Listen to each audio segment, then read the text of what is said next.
It's My Nerd World, a Star Wars show. I'm going to warn you, we're not thrilled with this episode of The Mandalorian.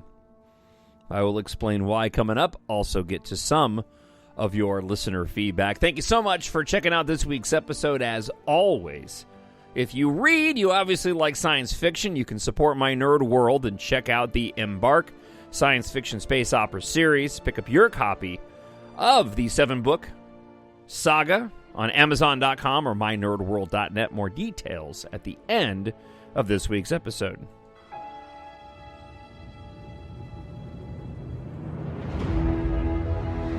Nothing will stand in our way. I find your lack of faith disturbing. I will finish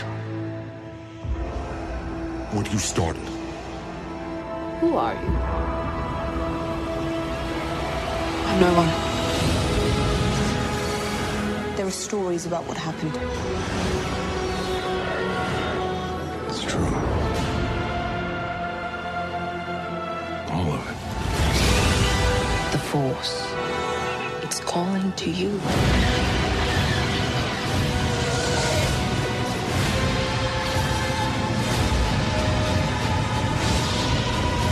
My Nerd World. Just let it in. It is My Nerd World, and welcome to it, a Star Wars show. I'm your host, Jon Justice. Guns for Hire, the latest episode of The Mandalorian. Ooh, I got some things to talk about. Now, I've really been enjoying Season 3. And like Seasons 1 and 2, I'm finding the episodes to be very much rewatchable. It's mostly because of the action that's taken place in these first 5 episodes. There's been some misses. The drawn-out middle of episode 2 or 3, I think it was episode 3, where we spent the extended amount of time on Coruscant eating glowing ice cream and doing another train chase. And anyways, and we talked about that at length on previous episodes. But for the most part, I've really enjoyed this season, as I have every season of The Mandalorian. It doesn't mean they're all going to be winners. And this week's episode, Guns for Hire, I've got a lot of issues with. It just didn't land, and we only have 2 episodes left in the series. And so one of the things that I'll talk about coming up is that I hope this was a setup leading to something, and I want to believe that it is. But when you've only got 2 episodes left, and we're down to, to 3 episodes, this episode, to take a sort of detour, and the detour that we took just seemed super, super odd to me. So let's go and get into it. I don't like to get critical of my beloved Star Wars, but I gotta be honest, when things just don't work for me. This is not going to go the way you think. Now, let me say up front, it's still Star Wars, and I had a lot of fun with certain aspects of this episode, but as a whole, it just didn't land. And one of the reasons it didn't land is because the juxtaposition between several of these live-action shows in trying to fit themselves into the same universe, it's hard to reconcile in my head. This episode came off like a lot of the Obi-Wan Kenobi episodes did for me, and specifically when they arrive on this planet, and I'll get into the cameos. They weren't even cameos. They were, somewhat stars of the rap singer artist Lizzo and Jack Black, that just completely took me out of the episode altogether. But seeing this world in this dome on this planet, especially when they arrive on a planet that's got a dome on it, but outside the weather's perfectly nice, I can't reconcile that. But when you compare the group of individuals in the community that looks like it was taken from Pan Am in the Hunger Games, and you compare it to like the dinner sequences that we saw in Andor, how are we in the same universe? Now, I know we're talking about 2 different series, but if there's any interconnectivity, it's hard to swallow. So, anyways, I have a lot of larger criticisms that unfortunately is tainting the entirety of the episodes, which brings about a bunch of smaller criticisms that I may not have pointed out. But let's just start off with something that I noticed right out of the gate. And as the episode progressed, it became more and more true. This felt like a tribute to Attack of the Clones. Almost as if that they were trying to do a parody of it. But I don't need that, as we already have Attack of the Clones. And I am definitely an Attack of the Clones apologist. I love that film. But we get the open. We get a return of Axe Wolves on board the former Empire cruiser that was stolen from Moff Gideon. Moff Gideon is supposed to be in this season. We only have 2 episodes left. I hope he shows up soon. But we get this bizarro moment aboard the Quarren ship. Now, I thought the Quarren ship was kind of cool. And I liked the idea of the captain, this female captain on the Quarren ship, being what looked to be a Bacta tank, but it was just a tank of water. They're speaking in their native language, but then when the Mandalorians show up, they go and start talking basic, and it just doesn't sound right. And then you get to this ridiculous moment of the Mon Calamari coming in and professing his love for the Quarren in this over-the-top, but I'm in love with you, and I love you, that really makes what happened between Padme and Anakin in Attack of the Clones, seem like high-quality Downton Abbey Shakespeare by comparison.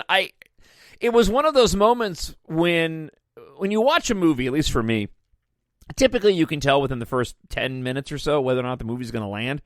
And at the beginning of this episode, in that opening segment before we get the Mandalorian credit, I was just like, okay, this is weird. And now we're off on this adventure with Din Djarin and Bo-Katan and Grogu arriving on this planet because Bo-Katan needs to get her fleet back, which is cool. And we almost end up having this weird bookend again. The end of the episode, which I'll get to, for the most part I liked, but it brought about some major issues. But they arrive on this dome planet. And again, perfectly nice outside. Why are they on a dome planet? And they were supposed to go meet with Axe Wolves and talk about the fleet, but then they're immediately diverted into the city where they have to go on this CSI-esque adventure. In doing so, we end up meeting Lizzo, who, if you're not aware, is a rather popular rapper singer. I'm familiar with her music, but I'm not a fan of her music, certainly not a fan of her politics. And we get Jack Black, who for the most part I like, but as characters, they just don't work at all. And completely take me out of the episode. It makes me feel like they were injected in there because, hey, we could have Lizzo and Jack Black, and Lizzo's a fan of the show, and, we put Sasha Banks in here as a wrestler, so why not do these 2 individuals? But she's not a good actress, for one. Jack Black is doing over-the-top Jack Black, and it just feels like I'm watching a live-action cartoon. And again, the CSI adventure of the story I thought was fun and interesting, and I hope that it's leading to something. I really enjoyed the exchanges between Bo-Katan and Din Djarin. I think their chemistry together is really good, and I liked seeing them off on an adventure, and that kept my interest. We visit the droid bar, and that was fun. But I made a joke when they arrived at the droid bar that we're going to get something akin to "We don't serve your kind here" that we got in A New Hope, and we got a version of that saying "They don't serve our kind here." And I was like, well, I called that one. But we also have the super battle droids and the regular battle droids, which is cool. I don't mind seeing them again. But then in trying to figure out where the issue is coming into play with these malfunctioning droids, Din Djarin kicks one of them and sends him off running, which they then find out is the reason why this is the one they were looking for. Why is he running like an NFL player all of a sudden? I mean, if that was the case, the super battle droid army of the Separatist could have easily trampled, right, the clone army in the Clone Wars with that kind of speed and agility. So when did they get that ability? And again, the larger complaints of the episode are leading to these smaller complaints. We have the issue of Grogu. The Grogu situation in the series is perplexing to me. It feels like they didn't expect Grogu was going to be as popular as he was in the first season. And so we carry him into the second season, which was planned, but he was supposed to be handed off to Luke Skywalker and then stay with him. But because Grogu was so popular, they decided to write him back into The Mandalorian, which potentially could have been why we got those 2 Mandalorian episodes in the Book of Boba Fett, to have Grogu in with his daddy and training with the Mandalorians, allegedly, in Season 3. But we really haven't seen that at all, apart from one episode, and in most of the episodes, he just takes a back seat. So he's now got nothing to do but to play space croquet and help the Lizzo character cheat at it during the... I don't know what's going on here. I thought Grogu was supposed to be training to be a Mandalorian. He should be off with the Mandalorian, watching him work while he's doing these things. And I don't typically like to go and say, I would have done it this way, but I am scratching my head at the choices that they are making for the show. We get a random Ugnaught pseudo-subplot that lasts a moment until we then go and find out that Christopher Lloyd's character, who worked fine, but again, it's Christopher Lloyd, and you can't help but kind of go, it's Christopher Lloyd. Now, for the younger generation, neither of my boys were familiar with Lizzo at all. They both knew who Jack Black was. Once I told them who Christopher Lloyd was, they went, oh, it's that guy. But now you got Christopher Lloyd, who is essentially the bad guy, spoiler, and he's a separatist, Count Dooku zealot. So these are cool nods, but are they going to pay off? It feels like this is, and I hope it is, a setup to these last 2 episodes. And eventually what we'll get in the Ahsoka show. Meaning, are we going to see more former separatists and loyalists that could potentially align with Grand Admiral Thrawn against the Bo-Katan fleet with a new Republic army? But if not, then what was this all for? And to that, what happened to IG-11 and that plot that was started in the first episode? I assume he's potentially coming back in new episodes? So this brings me to the point of the show that I actually really enjoyed, but I also think was a missed opportunity.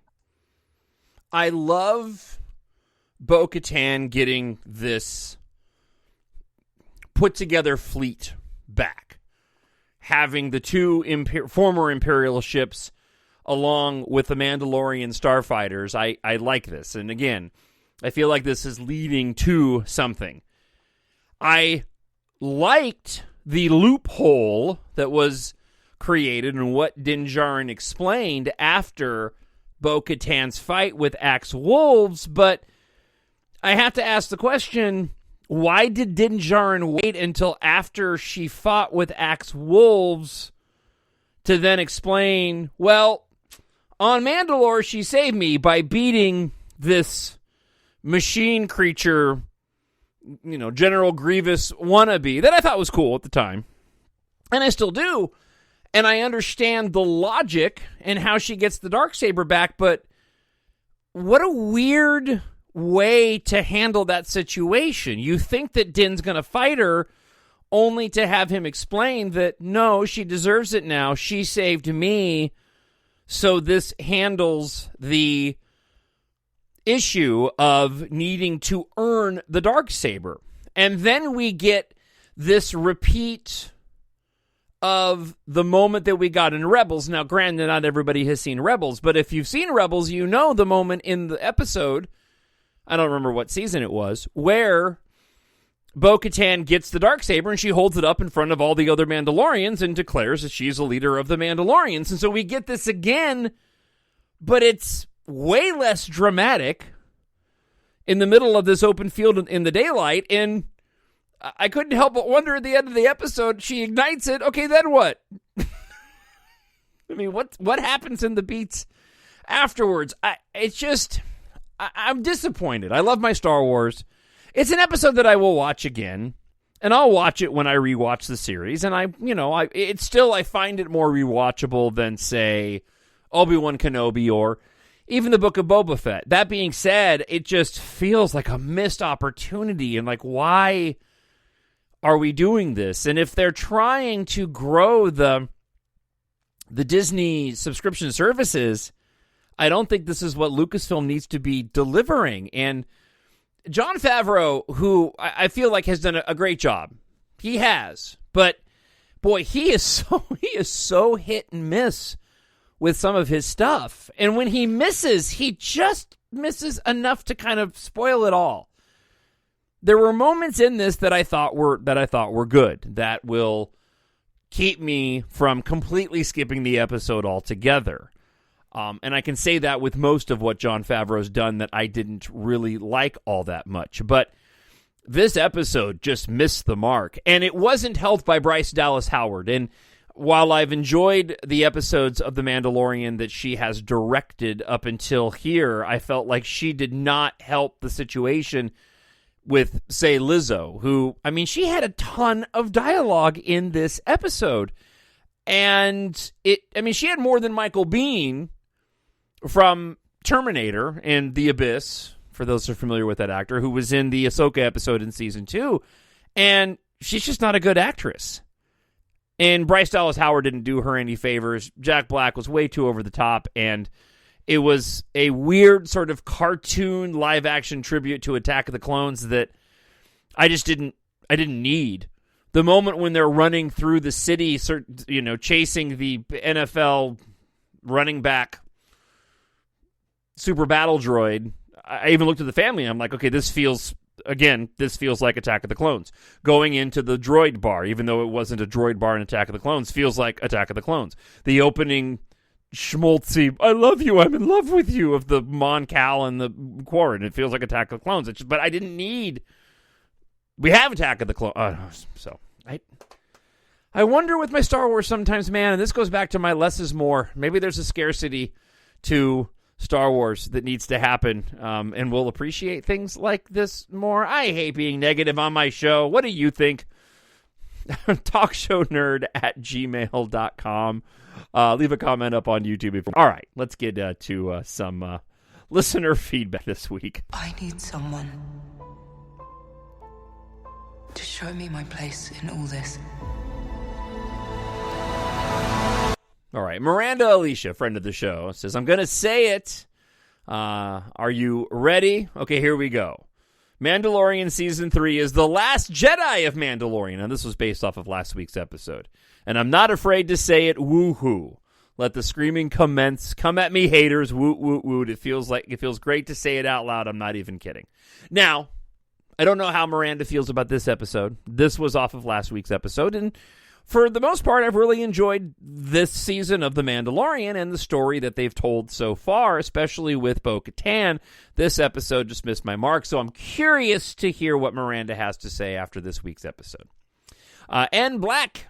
Blackie says, great show again. I'm curious. You mention often in your show that you watch Star Wars with your sons. I have 2 daughters, and I've tried to expose them to Star Wars in hopes that they would become fans and that Star Wars could be something we bond over. And while they don't dislike it, they definitely don't obsess over it the way I did growing up. They never asked to watch it. How do your kids feel about Star Wars? Are they huge fans? Is it their favorite movie franchise? Do they prefer Marvel to Star Wars? I'm wondering how Star Wars is perceived by young people. For example, my nephews are 10 and 8, and you'd think Star Wars would be a central thing to them, but they prefer Godzilla and Marvel and don't really watch much Star Wars. I just feel like more and more Star Wars is having trouble pulling in the younger fans. Do you feel that too? So, my sons both enjoy Star Wars. My oldest is 20, and he is more of an original trilogy fan in terms of his appreciation of them. I don't think that Star Wars is something that he would go and seek out to watch. He's going to watch it with his dad. My son Kyle is 16. It is not his favorite movie franchise. I would put Harry Potter and probably Marvel in before that. He loves Bad Batch. Absolutely loves Bad Batch. And to be honest with you, I feel like Bad Batch has done a better job, or did a better job with their season than what overall Mandalorian has done.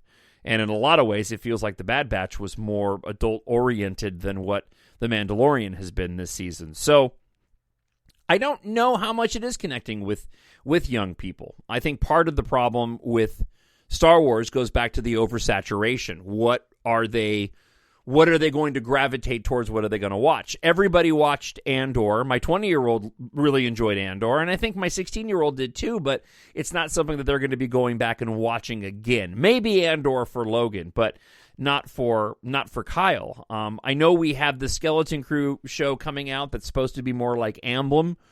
But, I'll be honest with you, if Lucasfilm and Disney, but these are more Lucasfilm products, if they continue to inject some of the political correctness, or for lack of a better term, it's, the wokeness as it's called, depending on the families that are watching these, the adults that grew up with Star Wars that get turned off by this, they're not going to be watching it as much either, and therefore the kids aren't either.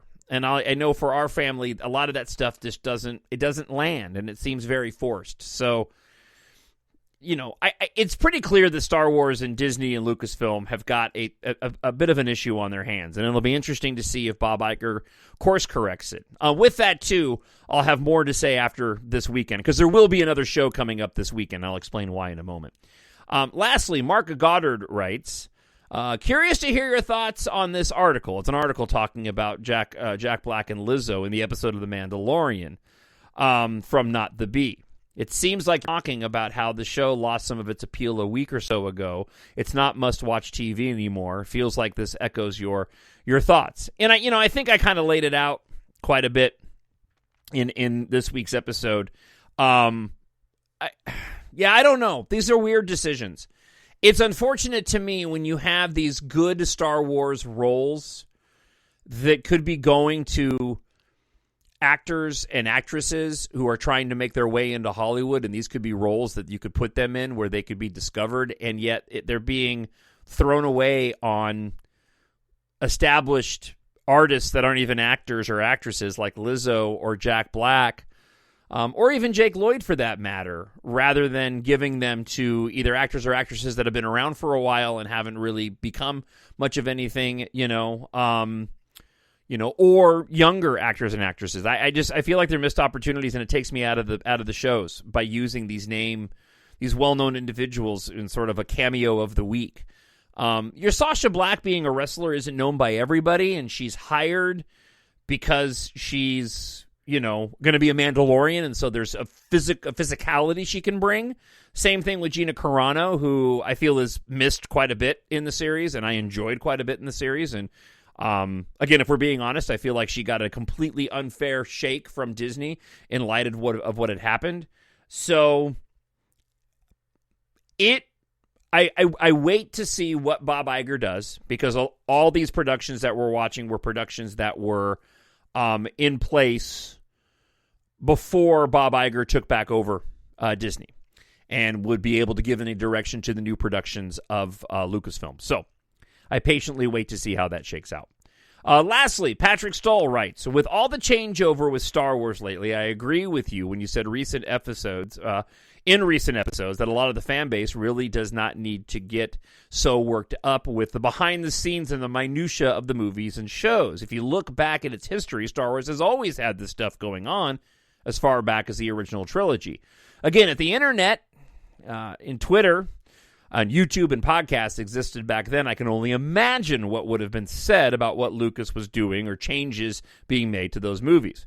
With that said, I'm loving the season of The Mandalorian, and I've said in previous messages to you, but if they need a director for a movie, I really think they should give the job to Bryce Dallas Howard. Every episode of The Mandalorian she has directed has been great. I think she would do really well with it. She seems to really get directing Star Wars. As always, love hearing from you on your show. May the Force be with you, and this is the way, Patrick. All right, Patrick. So with that being said, I hope you'll write me back and give me your thoughts, since this last episode that I just mentioned was directed by Bryce Dallas Howard, and I found it to be incredibly disappointing, personally. So I would love to hear how you feel. So I look forward to hearing from you. There will be another episode coming of My Nerd World, a Star Wars show, as Star Wars Celebration Europe is taking place over the course of the next few days. So expect some short pop-up episodes with the news as it rolls out from Star Wars Celebration. Make sure you like and subscribe to YouTube and to the podcast as well. If you want to keep up on what's happening and the movie and television announcements as they occur, I will get those episodes up as soon as I can as we head into this week. I don't think we'll get any news until perhaps later today or most likely tomorrow. So I'll let you know, and there will be podcasts that will be coming up. They're not doing as much live streaming as they did for last year's Star Wars Celebration Europe. So, but keep it here. Again, I will let you know of the breaking news that takes place, and we are supposed to be getting some movie news. So with that, I hope wherever you are happy, you are healthy, you are safe. I hope you'll go to Amazon.com or mynerdworld.net and check out my science fiction space opera series. Treat yourself, a friend, or a family member to sci-fi space opera written for adults but great for ages 11 plus. EMBARK Book 1 is available today, as is the entirety of the EMBARK series, 7 books in all, available in hardcover, ebook, paperback, and audiobook. If you like your science fiction space opera epic filled with a little romance and action, EMBARK is perfect for you. Follow a ragtag squadron of pilots and one reluctant hero on a journey of survival across the galaxy as they fight for their future among the stars. Available on Amazon.com under EMBARK, Jon Justice, or mynerdworld.net. And I hope wherever you are happy, you are healthy, and you are safe. And we'll talk to you again in the next few days. Bye. The Force will be with you, always. My Nerd World.